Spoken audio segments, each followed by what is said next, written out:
What's up, sound painters?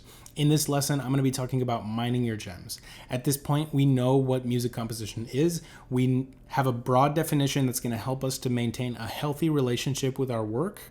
We know what our North Star is. We understand why we are composing, and that's going to help us to maintain the momentum to keep doing it.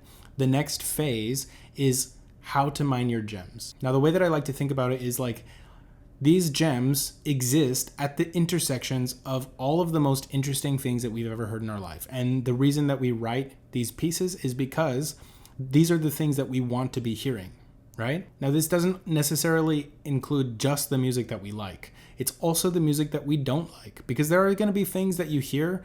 Maybe you're going to hear a Britney Spears song or whatever. You can fill in the blank with the music that you don't like. And there's going to be some element of like, I don't like that artist or that piece, but there's actually this one thing that they did that I found really impactful. And that can exist in this cavern where we explore and mine for the gems that we end up using in our own music. It's finding those points where all the music that we love and hate intersect to form these ethereal and beautiful, precious gems. Now, I know in the last lesson, I talked about having a healthy relationship and not assigning too much value to the creativity that we do. That's still true. This metaphor of the gems doesn't necessarily mean that they're like valuable, precious stones. It doesn't mean that what we're doing is valuable to anyone else. This is super subjective. It's only valuable to us because this is the kind of music that we want to hear. That's why we're writing it in the first place. That's one of the things that has come up in conversations that I've had with past professors. One in particular used to say, like, I compose because this music is what I want to hear. It's not necessarily that the music doesn't exist before. I mean, it would be impossible for it to exist before having actually written it. Maybe there are some elements which are parallel to other music that already exists, but it's not like you're writing Beethoven's Fifth Symphony note for note, right? You're obviously going to do something that's different, even if you try. And actually, Quentin Tarantino talks about the experience of when he became a writer. He was actually trying to write a scene verbatim from memory, and when he showed it to a colleague or a friend, they were like, that's not how that scene goes. Like, you completely rewrote the second half of the scene. And he realized, I thought that I was writing it exactly like it was supposed to be, and it ended up being completely different. He realized, oh my gosh, I'm a writer. So this can happen to us. Even if we try note for note, it's just not going to happen. So this idea of mining our gems is super subjective and relative just to what we are doing, because this is the music that we want to hear. No one person's gem is going to look like another's. But one thing is true. We need to be skilled and we need to be prepared to extract the gem. Because what can happen sometimes is we have this really great idea, but we don't actually have the skills or techniques available to us to be able to extract it. And a lot of the time when we have this idea that we really want to try to write down, it never sounds like what we imagined in our mind. So what we can do is optimize our process, optimize our creativity, optimize the techniques that we have available to us so that we can be more skilled and more prepared to actually extract these gems or these ideas when they come to us. We need to understand how sound works. We need to expand our conception of what is possible. You would actually be surprised to realize how much tunnel vision we can get as musicians. And you'll notice this more with classical musicians in particular, where they will be very attached. And I mean, when I say classical musicians, I mean like a violinist in a conservatory only playing music from before 1900. So we have to be conscious of our biases as well. We need to expand what we understand is even possible. And that's not even just like a stylistic or genre thing. It can actually be technical too. What is possible for this instrument? So for the cello, you can actually play multiple harmonics at once. These are the kinds of things that maybe we don't know, or that we need to expand to be able to understand what the limits of the palette or the instrument's sonic offerings are. In order to be a composer, we have to sort of like shed our preconceived notions of what is good or bad music, because these things are not really helping us. We have to be objective about what are the sounds that we need for this particular instance or context, and how can we use them in a way that is meaningful to the idea. So maybe you're wondering, how can you be skilled and how can you be prepared to actually extract these gems? What skills do you really need? I think it's actually quite helpful to have a foundation of music theory. Now, you don't need music theory to start composing, but you do have to be observant and you have to be a good listener. And that's actually going to be the way that you establish your own vocabulary and your own version of theory. So to demystify what music theory even is, it's just making observation about how sound behaves.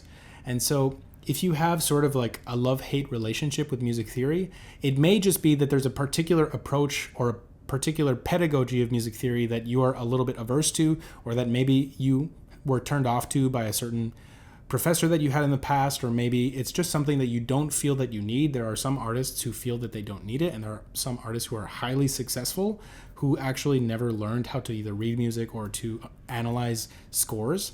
You don't really need that to be able to be a good composer. What you do need is to be observant, to be a good listener, and that's going to sort of be the doorway to accessing higher level concepts in your music, so that when you're writing an idea down, you are listening and observing what the idea is doing, and then that's going to help you to figure out what the idea wants to do. It's giving you information to predict and project the future of the idea so that you don't start imposing things in boxes. That's one of the dangers of composing based on music theory, is that we're imposing the future of an idea based on what we think it's supposed to do, because that's what theorists say usually happens when those things occur in music. And we have to be sensitive to what the actual thing that's happening in the music is doing, so we don't trap it into a trajectory it doesn't belong in. It's just like in life, right?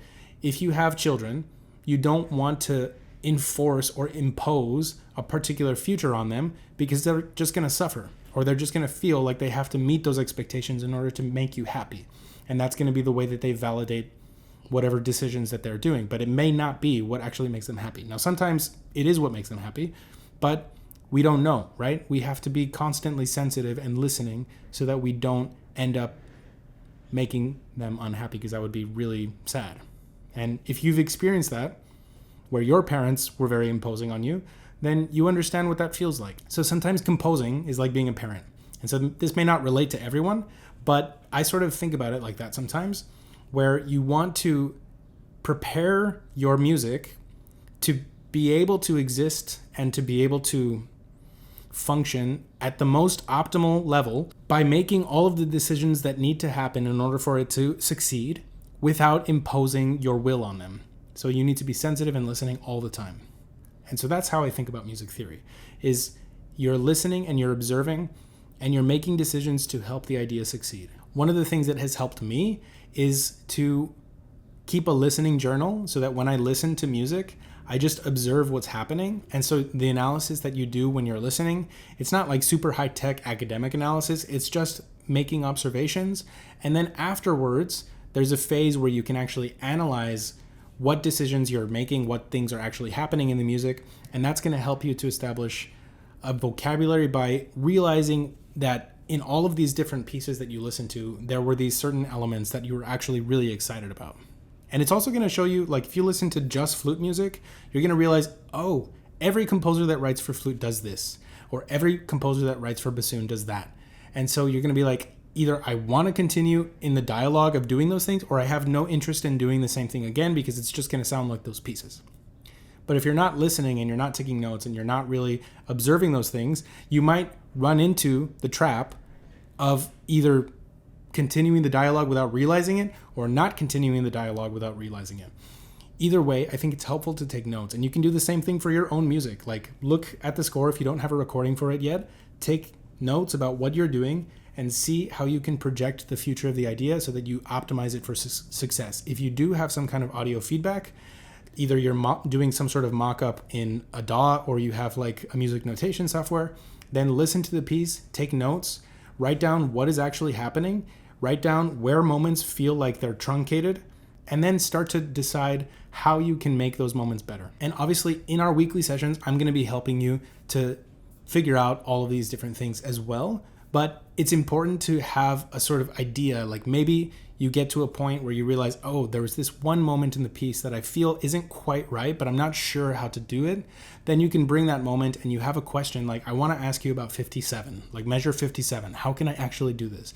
And I can help you with that. So I highly recommend keeping the listening journal just for yourself, keeping a listening analysis journal for your own music, and then that gives you something that you can bring to our weekly sessions so that you can ask questions to me, and maybe someone else in the group is going to have some comments about it. So that's the first thing, a foundation of music theory, which is listening and observation. The second thing is an openness to all musical possibilities. And I don't think I have to say much about that. It's just not getting tunnel vision in what is possible in music. The third is a method of documenting and experimenting with your ideas, either with pencil or in your whatever notation software or whatever DAW you're using. That's what you need. Those three things, that's what you need to get started. One quote from an Armenian jazz composer, artist, and I wouldn't even like narrow the limitation or definition of what he does into jazz, but his name is Tigran Hamasyan. One of the quotes that he has said is, if your outer world is rich, your inner world will be rich as well.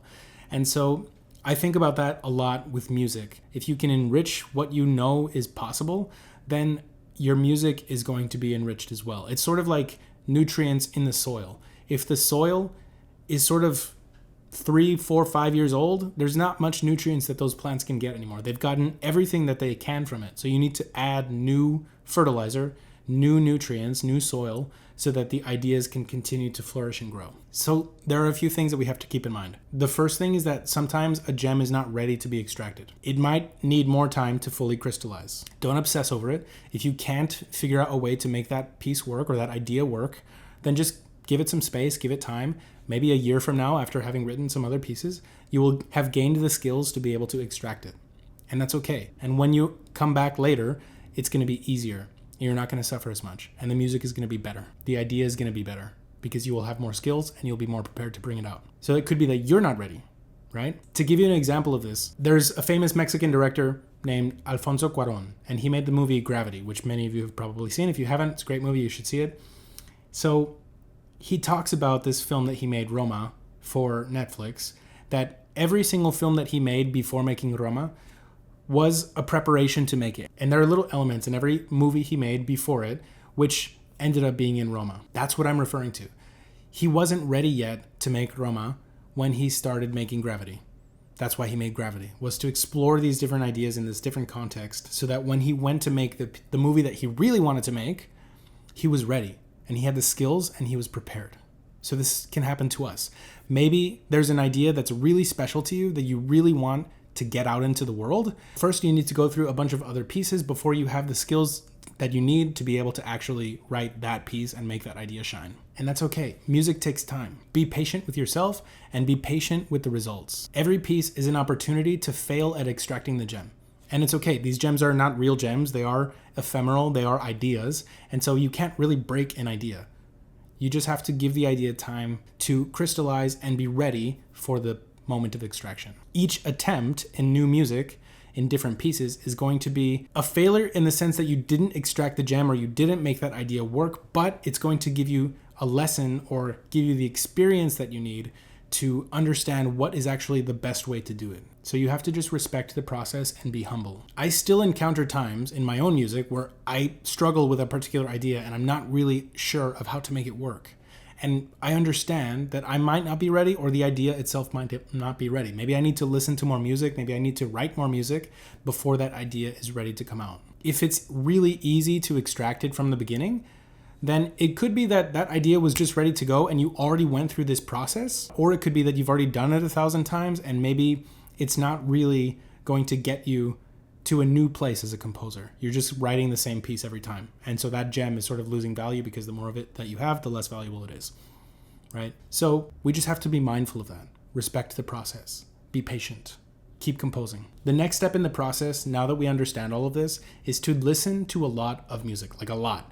I would recommend that you create playlists of new pieces, of things that you've never listened to, or if you have a particular instrument that you're writing for, I would recommend that you just create a playlist. Like I do this myself on YouTube. I just create a private playlist of like hundreds of videos that are related to that specific thing that I want to learn about. And I just expose myself to all of these things, listen to all of these things. I take notes. I keep a journal so that I can come back to it like a week later and say, oh yeah, I remember that in that Gubaidulina piece, she did this with the flute and that was really interesting, and or whatever, right? So that's something that you can be doing, is just taking notes. And then that's going to help you with the phase after that, which is preparing the palette. So I'll talk about that in a future lesson. See you in the next video.